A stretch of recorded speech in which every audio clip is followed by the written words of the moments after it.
and to anyone out there still listening, onward always, into the night.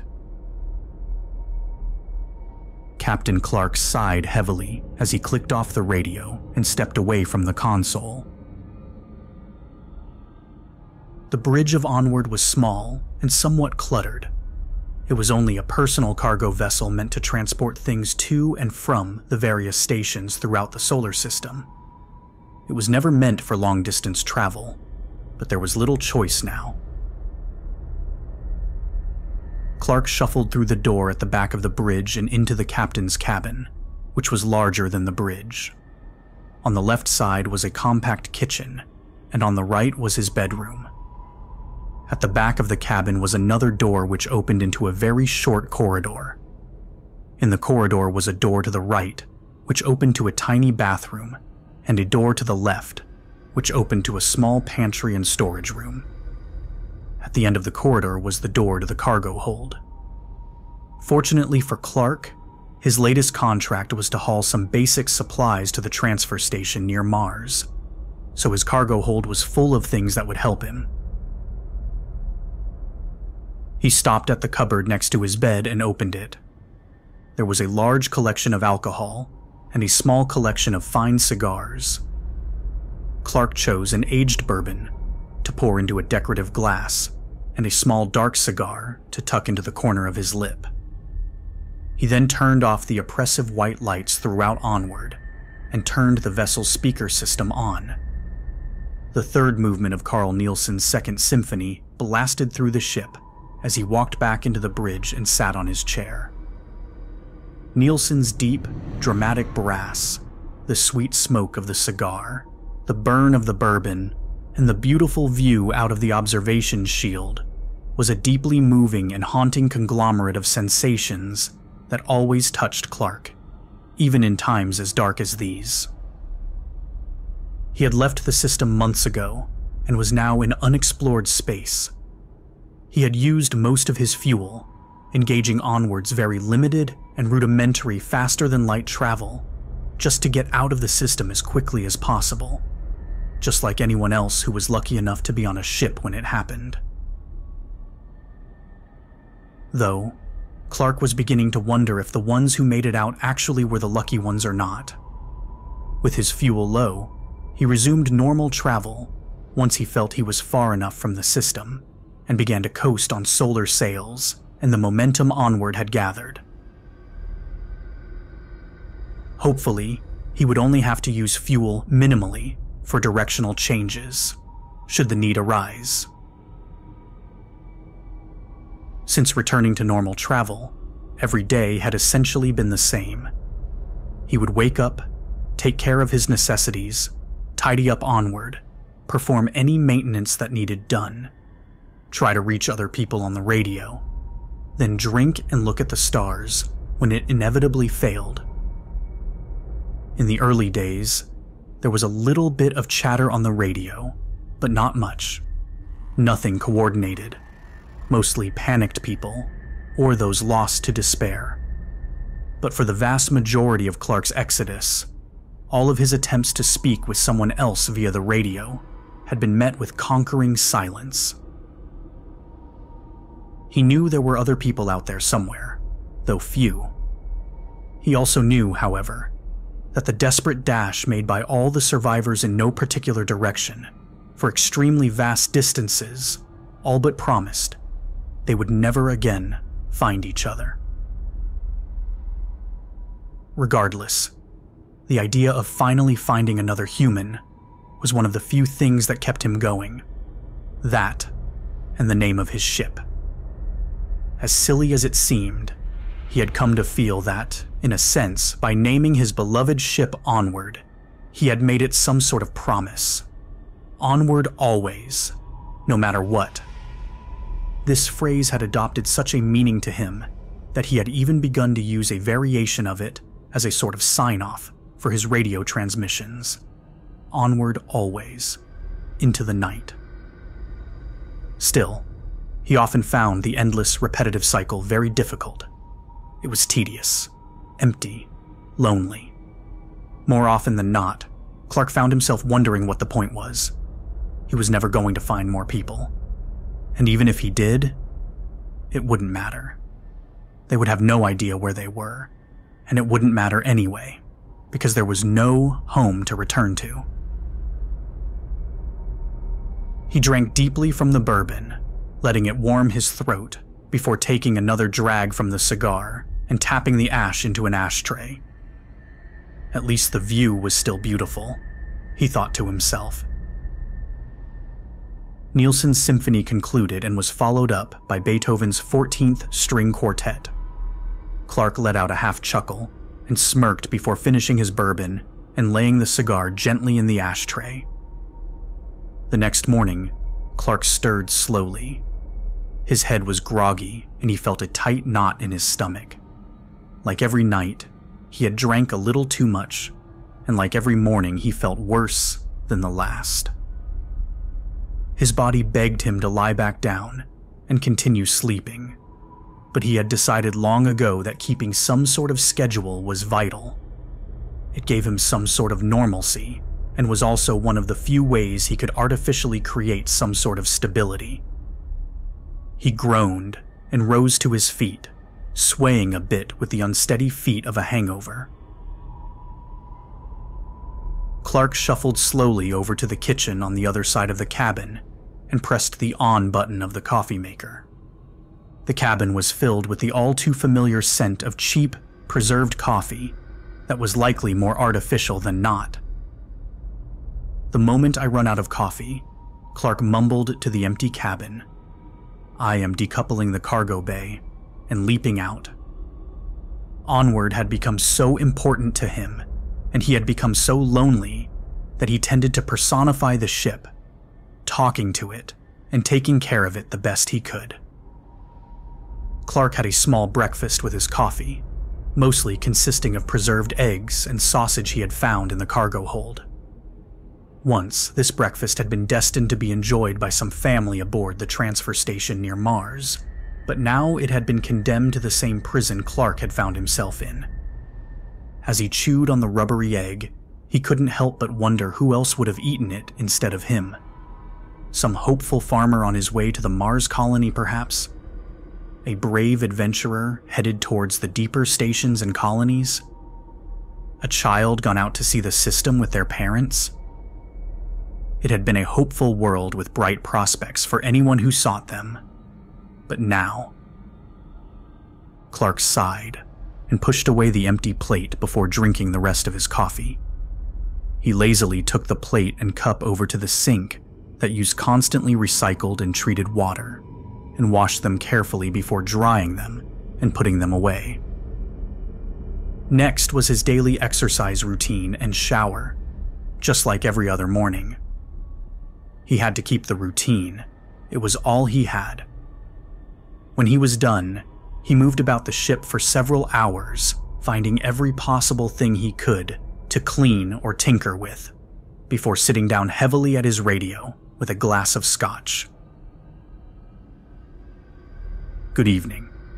This is Captain Doran J. Clark of the small container class personal cargo ship Onward, calling on all frequencies for any survivors that might be out there. If you are out there, please respond. Over. Clark leaned back and waited for a long time. He turned to look out the observation shield at the stars while he waited, but he knew he wouldn't receive a response. After what felt like an eternity, Clark turned back to the radio and said, "I recall a clearing in a forest. It was raining out, and the forest was dark and cold. I had gone out in the morning, before dawn, trying to find some game to eat. It had been a desperate time. Through the forced push of hunger pangs, I was made to walk into that forest. Yet I could not help but wonder how I had gotten there in the first place. By the time I found the clearing, I was miserable, cold, tired, willing to give up and starve. But for just a moment, the rain let up, and through the trees I saw the sunrise, a promise of warmth." He leaned back in his chair and chuckled before drinking from his scotch. "I stumbled into the cargo business by accident. saved up, bought my beloved Onward, and finally, when I had money to spend, I returned to that clearing, that promise. There, I built myself a home to rest when I was on Earth. Every day, I rose early so I could see that sunrise. He scoffed a little, then cleared his throat. But now it is gone. Remember, everyone, onward always, into the night. Clark turned off the radio and pinched the bridge of his nose, with his eyes closed tightly. He would kill to see that sunrise again. With a low groan, Clark rose from the radio desk and moved over to the captain's desk, where he switched on the speaker system yet again. This time, the ship was filled with the gentle yet powerful notes of the first movement of Beethoven's Piano Sonata No. 14. Clark smiled some, then shuffled back over to the radio desk before clicking the radio back on. "Actually," he whispered, "this is still Captain Doran J. Clark of the small container-class personal cargo ship, Onward. I hope you all enjoy the tune as much as I do." He stepped away from the desk with the microphone and transmitter still on, as the sweet and melancholic notes echoed through the lonely ship. When the sonata concluded and the next symphony came over the sound system, Clark looked to the radio and thought for a moment before pausing the current symphony. He yelled from the captain's desk, to anyone out there listening, anyone at all, that was Piano Sonata No. 14, by a composer that lived on Earth in the late 1700s and early 1800s. His name was Ludwig van Beethoven, and he was legendary for his talent in musical composition, especially considering he went deaf and continued to write beautiful music. That song in particular, which is popularly referred to as Moonlight Sonata, was written in the earlier stages of his deafness, when he could still somewhat hear. Clark smiled as he finished speaking, then began playing the next symphony again.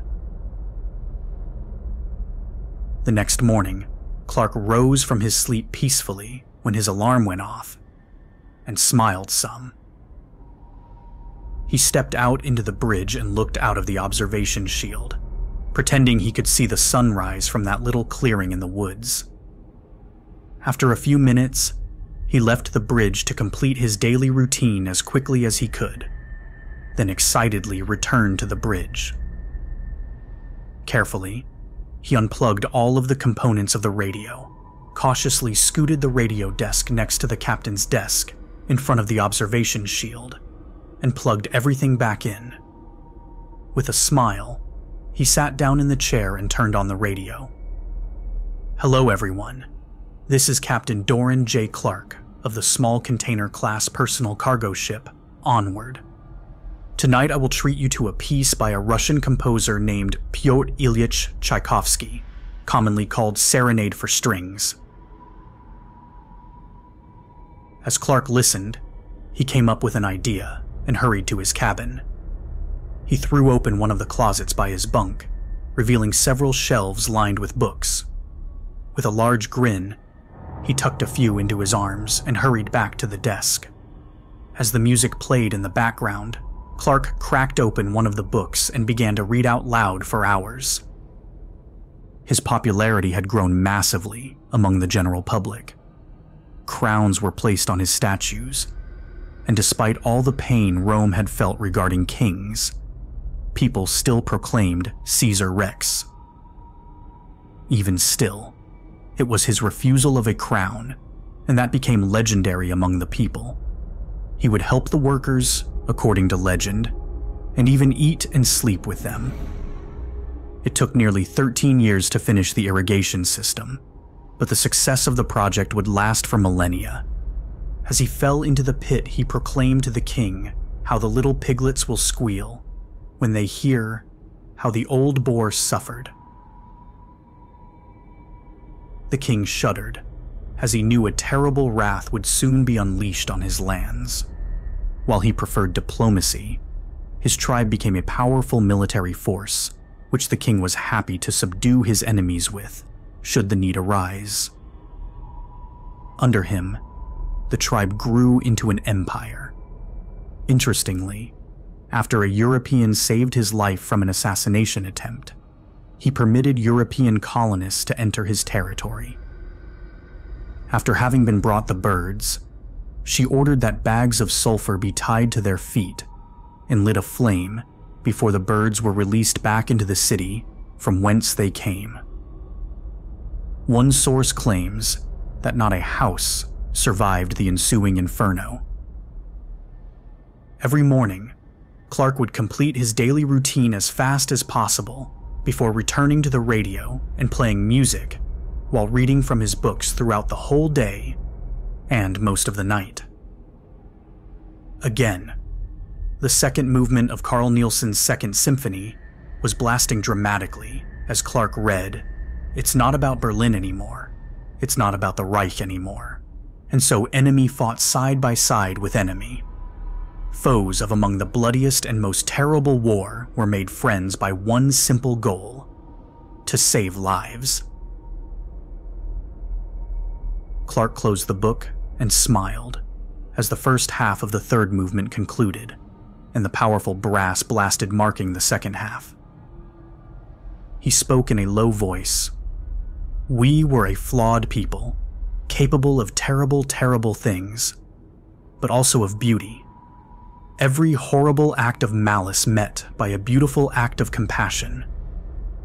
We were stupid sometimes, like building nuclear weapons of mass destruction, but we were brilliant other times, using the same fundamental technology to make clean and efficient energy.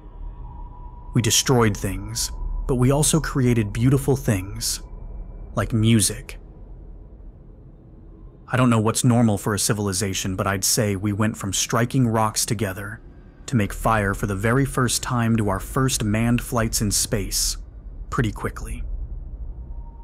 If anyone out there is listening, I hope you've heard this music, heard these stories.